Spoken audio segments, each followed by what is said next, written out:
A good history will lead you to the good diagnosis, and a good diagnosis will lead you to the good treatment and management. Hello, this is Khurram Nasir and you're watching Optometry with Khurram again. And as you know very well that we have started another playlist of the optometry which is called low vision. And we have already discussed about the definition, the actual definition, the real concept of the definition of the low vision, right? And this is the next video of the low vision. This is part 2, and this video is about the history taking. And sadly and unfortunately, many optometrists, especially in the Asian countries, they did not pay any attention to the history of the patient, of the low vision patient. Remember one thing, that this is very important, this is very critical, that the best history will take you to the best diagnosis, and the best diagnosis will lead you to the best treatment and management. Remember, the history is very important, right? And if you are going to take, if you are going to make a history sheet of the patient, of the low vision patient, the first thing is the demographic data. Remember, the demographic data is very important. And what is demography? Demography means like the date the patient is visiting your clinic, at which date, right? You have to mention that as you can see in the figure. And then the name of the patient, age of the patient, gender of the patient, address of the patient, and the contact number of the patient, right? So why this demographic data is very important for the low vision patient, for every patient, right, in every history taking? The reason is, the logic behind that is that my name is Khurram Nasir, right? You know very well that, but there are so many Khurram Nasir, there are so many Khurram in the world, right? There are so many XYZ in the world. It doesn't matter, it's not a big deal, right? So for example, if I am having low vision patients, 6 low vision patients of the same name, of the same age, right? So it will be problem for me for the sake of the follow-ups, right? So that's why the age, name, gender, address, and the contact number of the patient is very important for the sake of the follow-ups. When the low vision patient will come again, you have all the data, you must have all the data of the low vision patient, of that low vision patient. So that's why in history taking, the demographic data is very important, right? And the next is, after greeting the patient, you will go for the demographic data, right? And after that, you will discuss about the chief complaints. You will ask the patient and you will ask the attendant of the patient about the chief complaints, right? I'm having a joke right now. For example, if a patient visits my clinic, and if I ask that patient that, how are you? And if the patient says, I'm good, fine, then I'll say, what the hell are you doing here then, if you are fine? The patient will always visit your clinic when he or she will get some complaints, some problems, right? So chief complaint is that why your patient visit you, why the patient visits your clinic. That complaint, that major complaint, is called the chief complaint, right? For example, the chief complaint in my video, the chief complaint is, for example, the night blindness, the night vision problems, right? There are so many things, there are so many complaints which could be the chief complaints in the low vision patients, right? Like the night blindness, the problems or loss of vision at distance, loss of vision at near, loss of vision at both. There are so many chief complaints, could be so many chief complaints in low vision patients, right? So in chief complaints, we have to take care of the onset of the disease, the onset of that chief complaint, right? For example, if the complaint of the night blindness is there, we have to know about the onset of the disease, the onset of that complaint, the onset of that symptom, the onset of that sign, right? When it happened, this is called the onset, right? And after that, we have to take care of the duration of the disease, right? Duration means that this night blindness, the patient is having night blindness from one day back, from 2 days, from 2 weeks, 2 months, or 2 years, right? Or 2 decades, right? So this is called the duration. You have to write the duration of the disease, right? So this is duration. Then the frequency of the disease, the intensity of the disease, right? And after that, you will discuss about the associated complaints. Number 1 is the major complaint, which is called the chief complaint, and then associated complaints. Association mean which is connected to the major complaint, right? So for example, if the patient is having major complaint or chief complaint of the night vision, but the patient is having some associated complaints as well, like I'm having night blindness, but with the night blindness, I'm also facing the distance vision problems, severe distance vision problems at daytime as well. So this is my associated complaints. This could be my associated complaints. So this is chief complaints, right?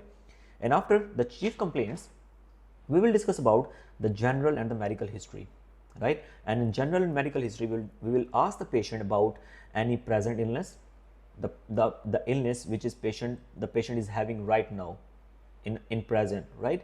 Or any past illness, right? We will ask the patient that if there any disease, if there any complaint is there in the past few years, right? And after that, any systemic diseases, patient is having any systemic disease, right? Like you can say the diabetes mellitus or the hypertension and so on, right?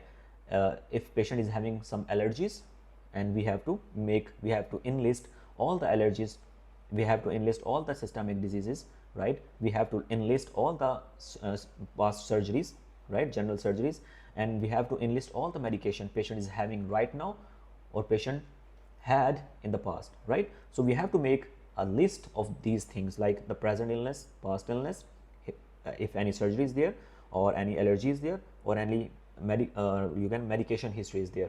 So we have to enlist all these things, right? This will be very helpful while you're dealing with the low vision patients, right? And after that, which is connected to the field, which is connected to the optometrist or ophthalmologist, that is ocular and visual history, right? Ocular and visual history, we will ask the patient about the chief visual complaints, right? Which is connected, which is totally, particularly and specifically connected to the eye, the visual problems, right? And after that, present ocular illness, past ocular illness, any refractive history, like is there any old glasses, right, of the patient? Patient is using contact lenses, right now or in the past, or patient is having any refractive surgery in the past, right? And history of low vision aids, patient is having history of low vision aids. For example, patient is using telescopes, patient is using held magnifiers or any magnifiers for the reading. So this is the history of the low vision aid if patient is having low vision aids already. Or after that, amblyopic history is very important. You know very well that amblyopia can also lead to the low vision, right? If you have high ametropic amblyopia in the both eyes, then you can then this thing can lead a patient towards the to the low vision, right? And if patient has history of squint, history of diplopia, or any family ocular history, for example, you have to make a family tree, right? For example, if I am having night blindness, for example, the doctor will make, the optometrist will make, the ophthalmologist will make a family history tree, right? What is family history tree? I always make a family history tree, right? And what is that? That is, for example, if I'm having a certain disease, for example, night blindness, does my father has, does my mother has, and how many siblings of mine have the same problems? So this is a family tree, right? You have to start from the parents, the grandparents, then parents, then the siblings, right? So you have to make a family tree. This will help you to make a better history sheet for the patient, so you can better diagnose, you can better treat, right, of the certain disease, right? So this is called the ocular and the visual history, right? And after that, you have to talk to the patient about the visual demands and occupation of the patient, the visual demands, right? So, for example, what is the type of the job of the patient, right? This is very important. When you will know that what is actually the type of the job of the patient, this will let you know that which sort of low vision aid you have to prescribe to your patient. This will help you, right? The job type, right? For example, if a patient is, if the low vision patient is a teacher, then you will prescribe the low vision aid accordingly. If your patient is, for example, welder, right? You have to prescribe low vision aid accordingly. So it severely depends on the job and the profession of the patient, that which sort of, you can say, the low vision aid you have to prescribe, you are going to prescribe, right? And after that, screen time. Screen time is very important. This is visual demand. You know very well, in this age, in this era, the screen is a virus. The biggest virus, I think, on this planet is the screen, the mobiles, right? So how much time your patient spend on the screen, right? This is very important. So it will help you when you will prescribe the low vision aid to the patient, right? And after that, is there driving? Your patient is already driving or not? And hobbies of the patient, right? When you will get to know the hobbies, about the hobbies of the patient. This will also help you when you will prescribe the low vision aid to the patient. For example, my hobby is playing cricket. For example, my hobby is reading. So I'm a low vision patient and my hobby is reading. So am I comfortable while reading this book? Am I comfortable while reading on this laptop? So this is my hobby and you will prescribe me low vision aid according to this. So how will you get to know that what my hobbies are? With the history. That's why history is very important, right? And after that, last eye examination, you will ask your patient about the last examination of your patient, right? And the last eye findings, right? For example, last eye examination, for example, I took my last eye examination, for example, a week ago, a day ago, right? Or 1 year ago, 2 years ago. This is very important, right? And the eye findings mean what was my last prescription of the glasses. If I'm wearing glasses, if I'm having glasses, then what is actually the prescription, right, in my last visit to my doctor, right? So you have to find why this is important, because if I'm having my last prescription and now I'm having a fresh eye test, I have to compare both.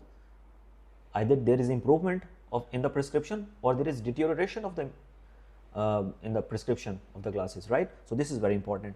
And the next thing is the social history. Social history is very important, right? Social history means it is actually about my living conditions, right? So for example, if I'm a low vision patient, either I'm living alone or I'm living with my family, right? This is my social history, right? So for example, if I'm living alone, I'll be depressed, I'll be in anxiety, I'll be feel very depressed if I'm living alone. If I'm living with my family and I'm having so many caretakers, right? So many people are there to take care of me as a low vision patient. So it will make me happy, it will make me easy, right? So this is the social history. You will ask the patient if you are living alone or if you are living with the family, right? What is your home environment? Do you have stairs in your home, right? Do you bump in the objects in the home?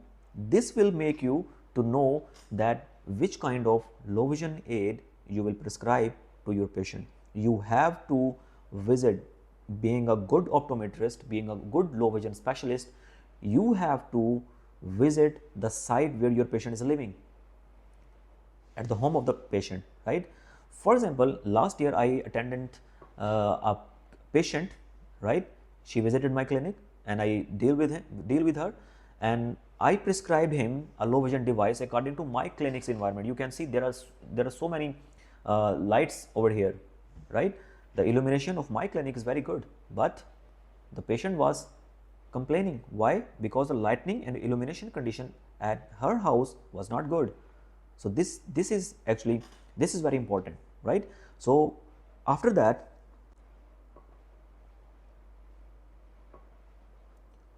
the daily activities and independence, right? Daily activities mean mobility and orientation. Your patient want to move from his or her home, or he want to stay at home.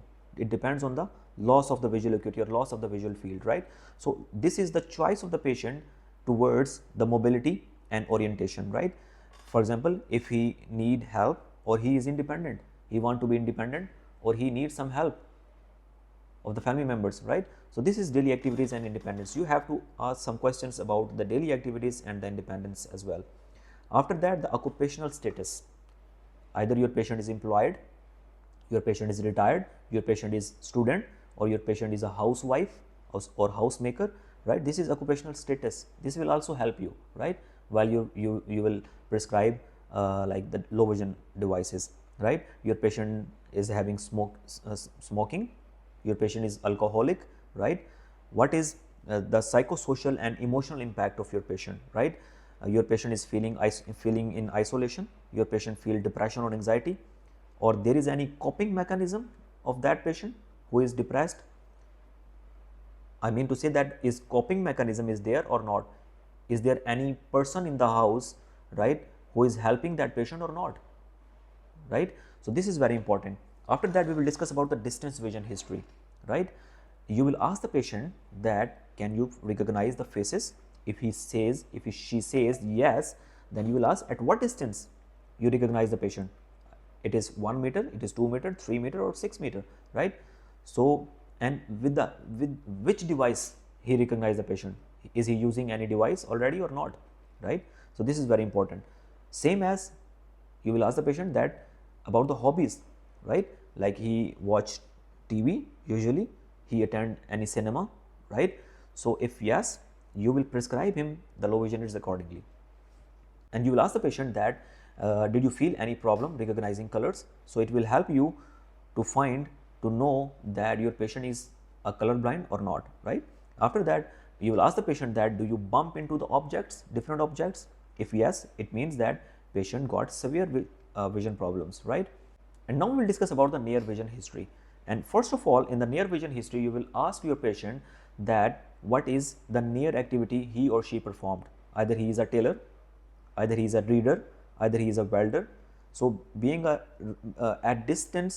reading, what is actually the near activity of that patient, right? So accordingly, you will prescribe the low vision aid, right? And you will ask the patient that you perform that activity. For example, your patient is a tailor. His activity is sewing some clothes, right? So you will ask that you perform that activity at what distance? What is the distance between this laptop? For example, if my activity is reading articles on that laptop, so what is the distance of that laptop from my eye, right? Or if I'm having any device while I'm reading on that laptop, am I having any low vision device while I'm sewing some clothes, right? So this is very important. And I will ask that what is the lighting condition while I'm reading at my home, at my place, right? So you will prescribe the near vision low vision aid, near low vision aid according to that illumination system, right? So this is very important. And at the end of this history sheet, you will ask the patient, is there anything you want to share, right? So patient will feel very happy that actually being a good doctor, I am listening to him. I am listening to him very carefully and I want to know more about the patient, right? So this is very important. And at the last, I will repeat that statement again, that a good history will lead you to the good diagnosis, and a good diagnosis will lead you to the good treatment and management. We'll see you in the next videos.